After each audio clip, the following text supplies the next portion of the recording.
చెప్పి నిన్ను బెదిరించడం, క్రైస్తవ్యంలోనికి బలవంతంగా లాక్కుని రమ్మని యేసు ప్రభు చెప్పలేదు, చెయ్యలేదు. ఎవ్వరూ క్రైస్తవ్యంలోనికి బలవంతంగా ఎవరిని తీసుకుని రాలేరు, ఎవరిని బలవంతంగా క్రైస్తవ్యంలోనికి తీసుకొచ్చి కూర్చోబెట్టలేరు. కానీ ప్రతి క్రైస్తవుడు చెబుతాడు, యేసు ప్రభుని నమ్ముకోండి. ఎందుకు చెప్తారు పాస్టర్ గారు? అది మా బాధ్యత. దేవుడు చెప్పమన్నాడు, ప్రభువు మాకు ఇచ్చిన బాధ్యత, ప్రభువు మమ్మల్ని చెప్పమన్నాడు. అది ప్రభువు మాకు ఇచ్చిన బాధ్యత కనుక, ఆజ్ఞ కనుక మేము చెబుతాం, యేసు ప్రభుని నమ్ముకోండి. నమ్మితే మీరు నిత్య రాజ్యానికి వెళతారు, నమ్మకపోతే ఎక్కడికి వెళ్తారు? నరకానికి వెళతారు అని చెప్పటమే తప్పంటే ఎలా? చెప్పడం కూడా తప్పంటే ఎలా? గమనించండి, ఈ రోజుల్లో యేసు ప్రభు గురించి చెప్పడమే తప్పు కొంతమందికి, సువార్త ప్రకటించడమే తప్పు, బలవంతంగా తీసుకురావడం కూడా పక్కన పెట్టండి. యేసు ప్రభు గురించి చెప్పడమే తప్పు కొంతమందికి. ప్రభువు గొప్పవాడు అని చెప్తే తప్పు వచ్చేస్తుంది. గమనించండి, క్రైస్తవ్యంలోనికి రండి అని పిలవడమే తప్పు అని అంటే ఎంతవరకు కరెక్ట్ చెప్పండి? ఏమంటే నేను వాటర్ టబ్బులు అమ్ముతానండి. ఏమమ్ముతాను? ఎప్పటి నుంచి అమ్ముతున్నారు పాస్టర్ గారు అనకండి, మామూలుగా చెప్తున్నాను. నేను వాటర్ టబ్బులు అమ్ముతాను. ఏమమ్ముతాను? వాటర్ టబ్బులు అమ్ముతాను. అమ్మా, ఇది వాటర్ టబ్బు 200 రూపాయలు, అసలు చాలా గట్టిగా ఉంటుంది, కింద మీరు విసిరేసినా అదేమో పగలదో, అంత గట్టిగా ఉంటుంది అని నేను మీకు చెప్తాను. ఏంటది? 200 రూపాయలు వాటర్ టబ్బు, చాలా గట్టిగా ఉంటుంది, కొనుక్కోండి అమ్మా అని చెప్తాను.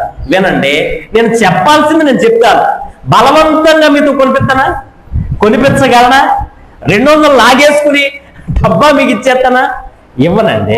నేను చెప్పడం వరకే చేయగలను. మీరు కొనడం కొనకపోవడం ఎవరిష్టం? గట్టి చెప్పాలి. ఆ టబ్బు కొనడం కొనకపోవడం మీ ఇష్టం. నేను చెప్పటం వరకే నా బాధ్యత. నేను చెప్తాను, ఇది మంచి టబ్బమ్మ, కొనుక్కోండి అని చెప్పడం వరకే నా బాధ్యత. బలవంతంగా నేను మీతో కొనిపించలేను. ఈరోజు నేను అదే చెబుతున్నా, యేసయ్య గురించి బలవంతంగా ఎవరు లాక్కుని రాలేరు. చెప్పడం వరకే మా బాధ్యత. చెబుతాం, యేసయ్యను నమ్ముకోండి అని చెప్పడం వరకే మా బాధ్యత. గమనించండి, ఇది మంచిది అని చెప్పడం వరకే మా బాధ్యత. నువ్వు నమ్మడం నమ్మకపోవడం ఎవరిష్టం? అది నీ ఇష్టం. ఈ ప్రొడక్ట్ గురించి చెప్పడమే తప్పు అంటే ఎలా? ఏమండి, నేను ఆ టబ్బు గురించి చెప్తేనే తెలుస్తుంది ఇది మంచిదో కాదో, ఎలా పనిచేస్తుందో. ఆ ప్రోడక్ట్ గురించి చెప్తేనే మీకు అర్థమవుతుంది. ఈరోజు నేను చెప్తున్నా, యేసయ్య ఎలాంటి వాడో చెప్తేనే అర్థమవుతుంది. అలా చెప్పడమే తప్పు అంటే ఎలా చెప్పండి? నాకు తెలిసి ఒక మంచి డాక్టర్ గారు ఉన్నారండి అని చెప్తారుగా, మంచి డాక్టర్ గారి గురించి చెప్పడం తప్ప? ఏమండి, చెప్పడమే తప్ప? చెప్పండి అమ్మ నోరు తెరిచి. మంచి డాక్టర్, పలానా వ్యక్తి బలహీనతలో ఉన్నాడు, ఏమండి పలానా హాస్పిటల్ మంచిదండి అని చెప్పడం తప్ప? పలానా డాక్టర్ గారు మంచి డాక్టర్ గారు అనేది చెప్పడం తప్పు కాదుగా. మంచి పెళ్లి సంబంధం ఉందండి మీ అబ్బాయికి, మంచి పెళ్లి సంబంధం ఉందండి మీ అమ్మాయికి అని చెప్పడం తప్పేమి? మంచి రెస్టారెంట్ ఉందండి, ఫుడ్ చాలా బాగుంటుందండి అని చెప్పడం తప్పు ఎలా అవుతుంది చెప్పండి? మంచి డాక్టర్ గురించి, మంచి పెళ్లి సంబంధం గురించి, మంచి రెస్టారెంట్ గురించి చెప్పడం తప్పు కానప్పుడు మంచి దేవుడి గురించి చెప్పడం ఎలా తప్పు అవుతుంది? ఎవరి మతాన్ని వాళ్ళు చెబుతారు, ఎవరి దేవుడి గురించి వాళ్ళు చెబుతారు. ఎవరు నమ్మితే వాళ్ళు యేసు ప్రభువుని అంగీకరిస్తారు, నమ్మకపోతే వాళ్ళ ఇష్టం. అలా ప్రచారం చేయటమే తప్పంటే ఎలా చెప్పండి? 5 సంవత్సరాలు పరిపాలన చేసే రాజకీయ నాయకులే ఊరంతా, దేశమంతా ప్రచారం చేసుకుంటున్నారు. మేము మంచోళ్ళు, మమ్మల్ని నమ్మండి, మేము బాగా పరిపాలన చేస్తాం. 5 సంవత్సరాలు పరిపాలన చేసే రాజకీయ నాయకులే, పరిపాలన చేసుకున్నటువంటి వీళ్ళే ప్రచారం చేసుకుంటూ ఉంటుంటే, మనిషిని నిరంతరము పరిపాలన చేసేటటువంటి దేవుడు ఈయన మంచివాడు, నమ్మండి అని చెప్పడం ఎందుకు తప్పు అవుతుంది చెప్పండి? ప్రచారం చేయటమే తప్పు అని చెబితే అది నీ మూర్ఖత్వం అవుతుంది.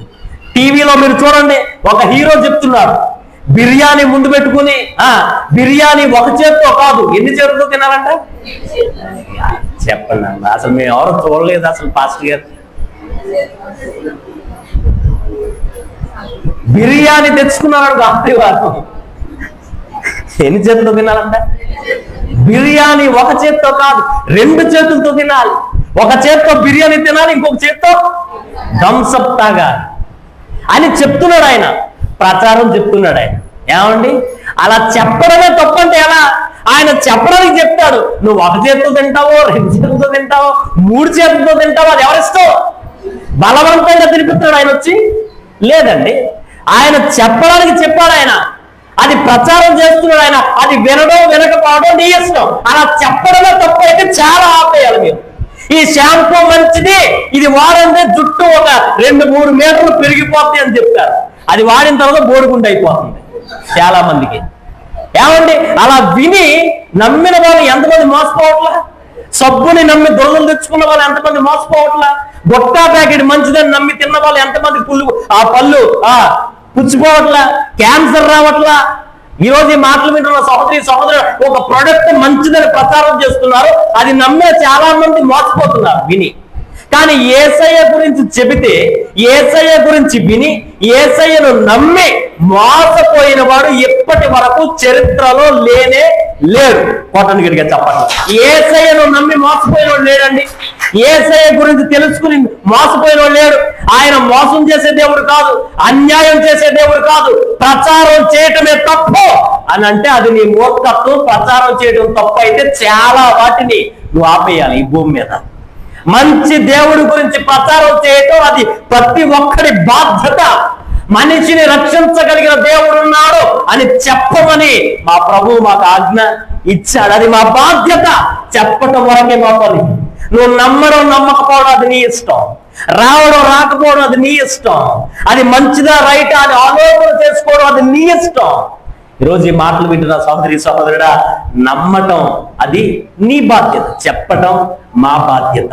అబ్రహాము చెబుతున్నాడు ఎలియాజరుతో, నువ్వు వెళ్ళి చెప్పు, నా గురించి చెప్పు, ఇస్సాకు గురించి చెప్పు, వచ్చిందా వెళ్ళనుకోడు, రాలేదా వదిలేయి, దేవుడు చూసుకుంటాడు.